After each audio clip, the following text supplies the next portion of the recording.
غادي يكون حاضر معنا رئيس فريق الوداد الرياضي. حاضر معنا سي سعيد الناصري. مرحبا بك سي سعيد. اهلا وسهلا الاخت دنيا. مساء الخير مستمعي راديو ربع. وشكرا على قبولك الدعوه سي سعيد الناصري. حنا اتصلنا بك اليوم باش نطرحوا عليك بعض الاسئله. حنا سمعنا بزاف ديال الحوايج هاد الايامات هادي. سمعنا بنا فريق الوداد الرياضي فهو كيفكر في الاستغناء على جون توشاك وعنده دي كونتاكت مع بعض المدربين نوتامون الاسماء المتداوله بزاف هاد الايامات فوزي بن زرتي وعبد الحق بن شيخه. شنو الاجابه ديالك على هذا السؤال هذا؟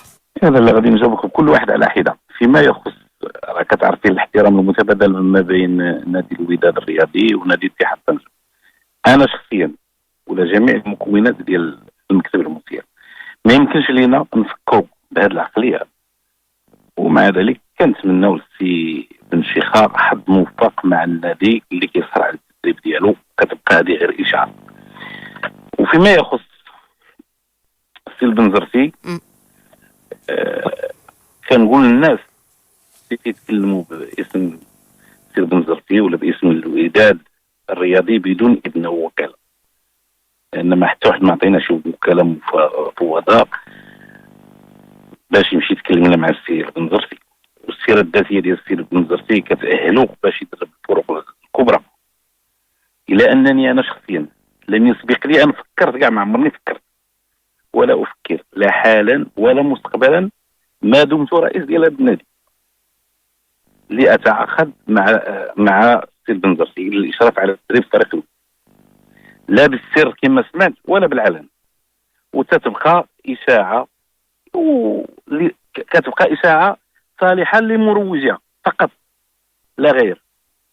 ومدرب الفريق وهو بنيامين توشاك اللي جالس امامك.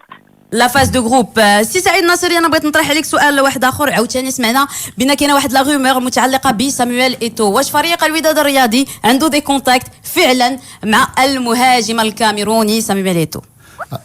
وهو ما عمره كان عندنا شي اتصال مباشر به، واللي كتعرف بان ايتو من بين النجوم العالميه في كره القدم. هو شيء ايجابي القبول ديالو لانضمام الكره الوطنيه، شيء ايجابي انه يكون في فريق الوداد. وكتبقى فكره تكلمت انا والسي جورج وهي الصديق ديالي اللي كان سابق مع المجيء ديالو في مارس دور، وتكلمنا في هذا الموضوع وقال لي انا اطرح عليه الموضوع وراه تيفكر وحنا تنتسناو النتيجه. اذا يعني هذه ماشي غير اون سامبل رومور، يعني كاين ماشي اتصال مباشر كما ذكرتي، ولكن سامويل ايتو كيخمم لما لا انه يلتحق فريق الوداد الرياضي. ونكونوا جد سعيدين اذا عطيتيني لنا سكوب. وجون